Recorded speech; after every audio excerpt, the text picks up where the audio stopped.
Are you a virgin? Episode 1. చెన్నైలో ఒక సాయంత్రం రోడ్డు మీద ఒక అంబులెన్స్ వేగంగా వెళ్తూ ఉంది. అందులో ఒక అబ్బాయికి చాలా సీరియస్ గా ఉంది. అతని పక్కనే 22 ఏళ్ల శాలిని కూర్చుని గుండెలు పగిలేలా ఏడుస్తుంది. తను చాలా అందంగా ఉంది. వజ్రాల్లాంటి కళ్ల వెంట నీళ్లు ఆగడం లేదు. ఆమె పెదాల కింద చుక్క చూస్తుంటే దిష్టి కోసం పుట్టుకతోనే వచ్చినట్టు ఉంది. కమిలిన బుగ్గల్ని తుడుచుకుంటూ ఎప్పుడెప్పుడు హాస్పిటల్ వస్తుందా, అసలు ఎక్కడ ఉన్నాం అని చుట్టుపక్కల అయోమయంగా చూస్తూ ఉంది. ఆ అబ్బాయితో పాటు శాలిని తప్ప ఇంకెవరూ లేరు. రోడ్డు మీద ట్రాఫిక్ ఎక్కువగా ఉండటం వల్ల అంబులెన్స్ కొంచెం స్లోగా వెళ్తూ ఉంది. ఆ సమయంలో శాలిని బయటకి చూసింది. అక్కడ షాప్లో రాఖీలు వేలాడటం గమనించింది. అది చూసి శాలిని బాధ రెట్టింపైంది. ప్రతి రాఖీ పండక్కి తను వాళ్ల తమ్ముడికి రాఖీ కడుతుంది. కాని ఈ సంవత్సరం వాళ్ల తమ్ముడు చావు బతుకుల మధ్య ఉండటం తనని మరీ బాధ పెడుతూ ఉంటుంది. అంతా బాగుంటే వాళ్ల తమ్ముడికి రాఖీ కట్టేది, కాని అంతా తలకిందులైపోయింది. ఇంతలో అంబులెన్స్ ఒక పెద్ద హాస్పిటల్ ముందు ఆగింది. వెంటనే హాస్పిటల్ సిబ్బంది వాళ్ల తమ్ముణ్ణి ఐసీయూలోకి తీసుకువెళ్లారు. ఆ అబ్బాయి ఎంత సీరియస్ కండిషన్లో ఉన్నాడో అర్థమవుతోంది. శాలిని ఐసీయూ బయట చేతులు నలుపుకుంటూ చాలా టెన్షన్ గా కూర్చొనుంది. ఇంతలో డాక్టర్ బయటికొచ్చాడు. హడావిడిగా శాలిని డాక్టర్ దగ్గరకు వెళ్లి, డాక్టర్, తమ్ముడి పరిస్థితి ఏంటి అని అడిగింది. డాక్టర్ కొంచెం ఆలోచిస్తూ, చూడమ్మా, తనకి లివర్ పూర్తిగా దెబ్బతినింది. మీరు బాగా ఆలస్యం చేశారు. వెంటనే ట్రాన్స్ప్లాంటేషన్ చెయ్యాలి. మీ అదృష్టం ఏంటంటే డోనర్ అందుబాటులో ఉన్నాడు కనుక మనం అతన్ని కాపాడగలం. అది విని శాలినికి కొంచెం ఊరట కలిగింది. సార్, ఎంత ఖర్చవ్వచ్చు అంది నిదానంగా. సుమారు 1 కోటి వరకు అవ్వచ్చు అని అన్నాడు. అది విని ఒక్కసారిగా శాలిని నీరుగారిపోయింది. తన గుండె బద్దలైపోయింది. సార్, మా దగ్గరంత లేదు సార్. ఏం మాట్లాడుతున్నావమ్మా నువ్వు? ఇంట్లో వాళ్ళకి ఫోన్ చేసి డబ్బు అరేంజ్ చేసుకోండి. మళ్ళీ అతన్ని బతికించే అవకాశం రాదు అని చిరాగ్గా అన్నాడు. శాలిని ఏడుస్తూ, సార్, మేమిద్దరం తప్ప మాకెవరూ లేరు. కొంచెం సహాయం చేయండి సార్ అని డాక్టర్ని కన్విన్స్ చేయడానికి ట్రై చేసింది. డాక్టర్ చాలా చిరాకుగా, చూడమ్మా, ఇది ధర్మాస్పత్రి కాదు. 5కి 10కి ట్రీట్మెంట్ చేయడానికి. అసలు మీలాంటి వాళ్ళు ఎందుకింత పెద్ద హాస్పిటల్కి రావడం? ఇలా చూడు, పొద్దున కల్లా సగం అమౌంట్ అరేంజ్ చేస్తే ట్రీట్మెంట్ స్టార్ట్ చేస్తాం. లేదా అతన్ని మీరు మార్చురీలో కలెక్ట్ చేసుకోవచ్చు అని అక్కడి నుండి చాలా చిరాగ్గా వెళ్లిపోయాడు. నెత్తిమీద పిడుగుపడినంత పనైంది శాలినికి. ఎటువంటి చలనం లేకుండా అలా హాస్పిటల్ బయట రోడ్డు మీద తనని తాను మర్చిపోయి నడుస్తూ ఉంది. రోడ్డు మీద ఆమెకున్న చివరి ఆశ కోల్పోయి, ముఖంలో భయంతో మైండ్ బ్లాంక్ అయిపోయి, కమిలిన పెదాలతో బిక్కుబిక్కుమంటూ ఉంది. కన్నీళ్లు ఆగని వర్షంలా కారుతూనే ఉన్నాయి. కాలం తనపై పగ పట్టినట్టు అనిపిస్తోంది. తన 11 ఏళ్ల ముద్దుల తమ్ముడు చావుకి దగ్గరలో ఉన్నాడు. అప్పటికే శాలిని దగ్గర ఉన్నవన్నీ అమ్మేసింది. మిగిలింది కేవలం ఆమె శరీరం మాత్రమే. శాలిని ఒక సాధారణమైన అమ్మాయి. అందరూ ఆమెని అందమైన దరిద్రపు దేవత అని పిలుస్తూ ఉండేవారు. కారణం ఆమె పేదరికం. జనాలు తనని హేళన చేసేవారు. ఇంత అందాన్ని వేస్ట్ చేసుకుంటున్నావు, అందమైన వజ్రం లాంటి నువ్వు ఇలా గులకరాళ్లతో జీవిస్తున్నావని అనేవారు. ఎన్నో యాడ్ ఏజెన్సీలు, సినిమా వాళ్లు ఇచ్చిన విలువైన ఆఫర్స్ ని చేతులారా వదులుకుంది. అందరూ శాలినిని వెర్రిది అని అనుకుంటున్నారు. కాని ఆ అమ్మాయి ఎంటర్టైన్మెంట్స్ ఇండస్ట్రీని వద్దు అనుకోవడానికి కొన్ని బలమైన కారణాలున్నాయి. తనకి ఆ ఇండస్ట్రీ ఒక నరకంతో సమానం.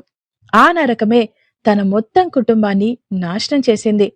ఇప్పటికీ ఆ ద్వేషం ఏమాత్రం తగ్గలేదు. తల్లిదండ్రులను బలి తీసుకున్న నరకంలో చేరడం కన్నా శాలిని తనని తాను అమ్ముకోవడం మంచిది అని అనుకుని రోడ్డు పక్కన కూర్చొని ఏడుస్తోంది. ఏదో ఒక జాబ్ చేసి సంపాదిద్దాం అనుకుంటే అంత టైం లేదు. ఇప్పుడు సిచ్యువేషన్ ఏంటి అంటే, కుటుంబం అని చెప్పుకోవడానికి ఉన్న ఏకైక వ్యక్తి తమ్ముడు మాత్రమే. అలాంటి తమ్ముణ్ణి కాపాడుకోవడానికి శాలినికి ఒకరి అవసరం ఉంది. దానికోసం తనని తాను అర్పించుకోవటానికి కూడా సిద్ధం. ఇంతలో ఒక BMW కార్ ఆమెకు తగిలి తగలనంత దూరంలో ఆగింది. ఆ కారు శాలినికి తగిలినా కూడా పట్టించుకునేలా లేదు. ఎందుకంటే ఏమీ పట్టించుకోకుండా దీర్ఘంగా ఆలోచిస్తూ ఉంది. కారులో నుండి ఒకతను దిగాడు. ఆ విషయం కూడా శాలిని గమనించలేదు. ఆమెకు ఒక గొంతు వినిపించింది. మిస్, మీకు ఎంత డబ్బు అవసరం ఉంది? అది విని శాలినికి ఏమీ అర్థం కాలేదు. ఎవరా అని చూడ్డానికి ప్రయత్నం చేసింది.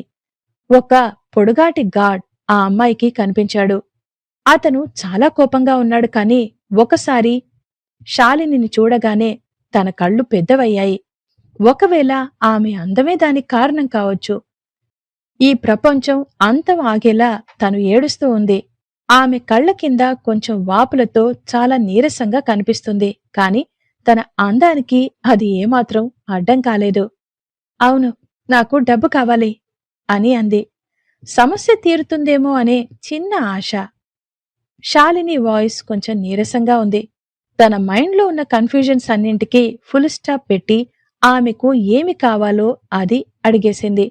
ఎందుకంటే గుండె లోతుల్లో తనకి తెలుసు, తమ్ముడు పోతే ఆమెకు సొంతం అని చెప్పుకోవడానికి ఎవరూ ఉండరు. తరువాత ఆమె బతికినా లాభం లేదు.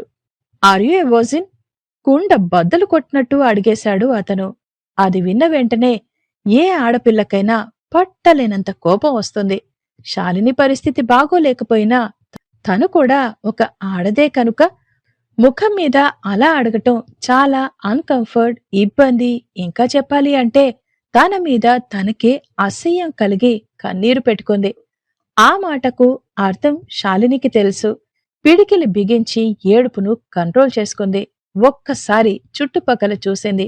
ఎందుకంటే అలా అడగటం ఎవరైనా చూస్తే అది అవమానమని తన ఫీలింగ్. ఒకరు జీవితంలో గెలిస్తే చప్పట్లు కొట్టడానికి నలుగురుంటారు. ఓడిపోయినప్పుడు ఓదార్చటానికి ఒక్కరూ లేకపోతే ఆ జీవితం ఎందుకు? ఉన్న చివరి ఆశ తన తమ్ముడు. వాడు కూడా పోతే తను ఎంత గౌరవంగా బతికినా వృధానే అనుకుని గుండె నిబ్బరం చేసుకుని ఒక యోధురాలిలా తలెత్తి ఆ పొడవాటి వ్యక్తిని చూసి అవును అని అంది. దీని తర్వాత ఆ వ్యక్తి ఎలాంటి కోరిక కోరినా తీర్చటానికి శాలిని సిద్ధంగా ఉంది. ఆ అమ్మాయి సమాధానం వినగానే ఆ పొడవాటి మనిషి అలా కళ్ళు కొంచెం మూసుకొని ఏదో ఆలోచిస్తూ ఉన్నాడు. తరువాత తనని అలా చాలాసేపు చూస్తూనే ఉన్నాడు. వెంటనే అతని ఫోన్ తీసి ఆమె ముఖం తిరిగి చూడకుండా వెనక్కి తిరిగి ఎవరికో ఫోన్ చేశాడు. సరే, నువ్వు నాతో రా. అసలు నువ్వు వర్జినా కాదా అని ఫస్ట్ కన్ఫర్మ్ చేసుకోవాలి అని అతడు కార్ దగ్గరికి వెళ్లి కార్ డోర్ ఓపెన్ చేశాడు. కాని శాలినిలో అసలు చలనం లేదు. కదలకుండా అలానే ఉండిపోయింది. అతను ఆమె వైపు అలా కొంత సమయం చూశాడు. అతనికి ఏదో అనుమానం వచ్చి, ఏంటి, నీ మనసు మార్చుకున్నావా అని అడిగాడు. శాలిని నిరుత్సాహంగా, అలా కాదండి, నాకంత టైం లేదు. మా తమ్ముడు చావు బతుకుల మధ్య ఉన్నాడు. వాడికి సర్జరీ చేయించాలి. పొద్దునలోపు హాస్పిటల్లో డబ్బు కట్టాలి. నేను టైం వేస్ట్ చేస్తే వాడి ప్రాణాలకే ప్రమాదం అని అంది. శాలిని మరోసారి హోప్ వదులుకుంది. తన మనసులో మరో మౌన యుద్ధం మొదలైంది. కాని ఎంత కష్టం వచ్చినా ఎదుర్కోవాలి, ఎట్టి పరిస్థితుల్లో ఈ అవకాశం వదులుకోకూడదు అని ఆమె మనసులో నిర్ణయించుకుంది. అతను ఆమెను ఎంతో కోపంగా చూస్తూ చాలా క్రూరంగా, నువ్వు చెప్పేది నిజం కాకపోతే అని శాలిని వైపు చూశాడు. అతన్ని చూస్తే కొన్ని వందల మందిని చంపినట్టు, ఇంకా ఎవరినైనా చంపడానికి వెనుకాడనట్టు కనిపిస్తున్నాడు. అయినప్పటికీ శాలిని ఏమాత్రం భయపడలేదు. ఎందుకు అంటే జీవితంలో తెగించిన వారికంటే వీరులు ఎవరూ ఉండరు కాబట్టి. శాలిని కుటుంబంలో చివరి వ్యక్తి అయిన తన తమ్ముడు చావు కన్నా భయంకరమైనది శాలినికి ఏదీ లేదు అనుకొని ఇలా అంది. ఒకవేళ నేను చెప్పింది అబద్ధమైతే నన్ను చంపేయ్. ఆమె తన కళ్ళు మిటకరిస్తూ అతన్ని చూసింది. అతను మాత్రం ఆమె నుండి వస్తున్న బలవంతపు శ్వాసని ఆస్వాదిస్తున్నాడు. ఆమెను చూస్తే ఎన్నో ఒడిదుడుకులు దాటి వచ్చిన ఒక అందమైన అమ్మాయిలా అనిపించింది. ఆమె చూడ్డానికి బలహీనంగా ఉన్న లోపల సంకల్పం బాగా స్ట్రాంగ్ గా ఉంది. ఇలాంటి అమ్మాయినే నేను వెతుకుతున్నా అనుకున్నాడు. సరే, నీ ఇష్టం అని అన్నాడు. అతను కొంచెం కన్విన్స్ అయినట్టు కనిపించాడు. వెంటనే కారు లోపలికి వెళ్లి ఒక ఫైల్తో బయటకొచ్చాడు.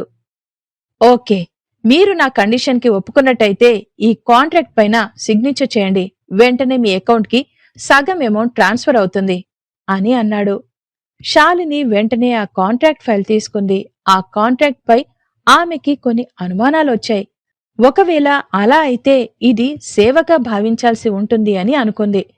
శాలిని మొత్తం కాంట్రాక్ట్ ఫైల్ వెతికి చూసింది. తనకి ఇస్తానన్న అమౌంట్ ఆ కాంట్రాక్ట్ పేపర్లో మెన్షన్ చేయలేదు. దానికి తను చాలా డిసప్పాయింట్ అయింది. మీకు ఎంత అవసరమో మీకు మేం ఎంత ఇవ్వాలి అనేది మీ మీద ఆధారపడి ఉంటుంది అని ముక్కుసూటిగా ముఖం మీదే చెప్పేశాడు అతను. ఈ విషయం శాలినికి నమ్మశక్యంగా అనిపించలేదు. కాని తన దగ్గర ఎక్కువ టైం లేదు. సిచ్యువేషన్ ఏదైనా తను ఎదుర్కొనే తీరాలి. ఇలాంటి ఆఫర్స్ ఎంత ఘోరంగా ఉంటాయో తను ఊహించగలదు. మంచో చెడో ఏది ఏమైనా ఎదుర్కోవడానికి శాలిని సిద్ధం. ఆమె కాంట్రాక్ట్ మొత్తం చదివే టైం కూడా తీసుకోలేదు. నేను సైన్ చేస్తాను. ఆ వ్యక్తి కొంచెం ఆశ్చర్యంగా ఆమెను పైనుండి కింది వరకు చూసి, ఒకసారి మొత్తం చదివితే మంచిది అని అన్నాడు.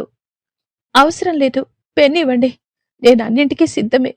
నాకంత టైం లేదు. దయచేసి నా తమ్ముణ్ణి కాపాడుకోవడానికి డబ్బు అరేంజ్ చేయండి అంది కంటి నిండా కన్నీరుతో ఎకిళ్లు పెడుతూ. శాలిని ఆ సమయంలో చూడ్డానికి ఒక చిన్న పిల్లలా కనిపించింది ఆ వ్యక్తికి. అతను ఆమెను బాగా గమనించాడు.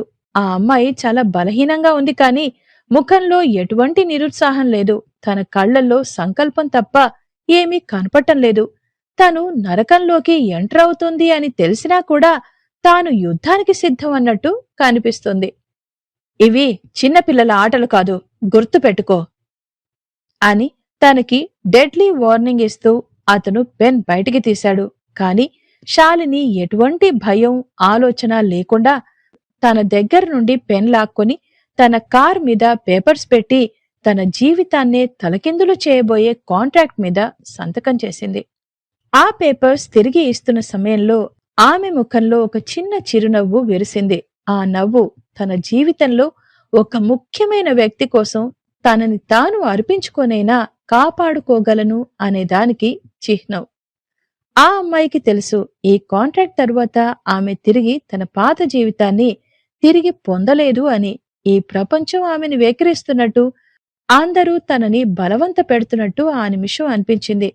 సంతకం పెట్టిన తరువాత అతను హాస్పిటల్ కౌంటర్ వైపు వెళ్లాడు. శాలిని ఐసీయూలో ఉన్న తన తమ్ముడి దగ్గరికి వెళ్లి పక్కనే కూర్చుంది. తనకి వచ్చిన కష్టాన్ని చెప్పుకోవడానికి ఎవరూ లేరు. ఉన్నది ఒక తమ్ముడు మాత్రమే. కాని ఆ అబ్బాయి వినే పరిస్థితిలో లేడు. శాలిని పరిస్థితి చూసి తన మీద తనకే జాలి వేసింది. తరువాత రోజు పొద్దున్నే శాలిని కాంట్రాక్ట్లో చెప్పినట్టు పెళ్లి బట్టలతో ఒక ప్రైవేట్ క్యాబ్లో ఆ వ్యక్తి చూపిన అడ్రస్ కి వచ్చింది. కారు దిగి లోపలికి చిన్నగా నడుస్తూ వెళ్తుంది. అది ఒక పెద్ద గెస్ట్ హౌస్. ఫుల్ గా డెకరేట్ చేసి ఉంది. ఆమెకి ఒక క్లారిటీ వచ్చింది, తను ఎవరినో పెళ్లి చేసుకోబోతుంది అనే విషయం. కాని అక్కడ మనుషులు మాత్రం ఎవరూ లేరు. ఆ అమ్మాయి స్లోగా ముందుకు వెళ్ళింది.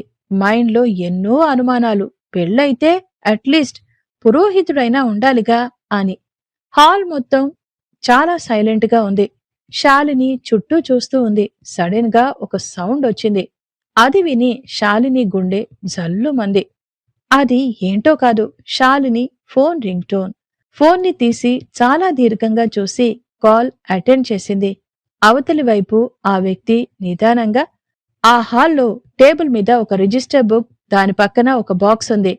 బాక్స్లోని ఆభరణాలు వేసుకుని, రిజిస్టర్ బుక్ లో సంతకం పెట్టు, పెళ్లి కొడుకు సంతకం ఆల్రెడీ పెట్టేశారు అని చెప్పి కాల్ కట్ చేశాడు. శాలిని టేబుల్ దగ్గరికి వెళ్లి బుక్ లో సంతకం చూడటానికి ట్రై చేసింది. ఇంతలో అసలు బాక్స్ లో ఏముందో చూడాలి అని బాక్స్ ఓపెన్ చేసింది. ఒక్కసారిగా ఆ అమ్మాయి షాక్ అయిపోయింది. అందులో 3 ముడులు వేసి ఉన్న తాళి బయటకు తీసింది. అది చూస్తూ శాలిని అలా ఉండిపోయింది. ఇలాంటి ఒక ట్విస్ట్ అసలు ఎక్స్పెక్ట్ చేయలేదు. కాంట్రాక్ట్ పెళ్లి అంటే ఏదో అవిటివాడినో ఏదో లోపం ఉన్నా పర్వాలేదు అనుకుంది కాని అసలు ఎవరో తెలియని వ్యక్తితో పెళ్ళా అని ఆశ్చర్యపోయింది. ఆ తరువాత ఆ అమ్మాయి లైఫ్ ఎలాంటి మలుపులు తిరగబోతుందో నెక్స్ట్ ఎపిసోడ్లో తెలుసుకుందాం.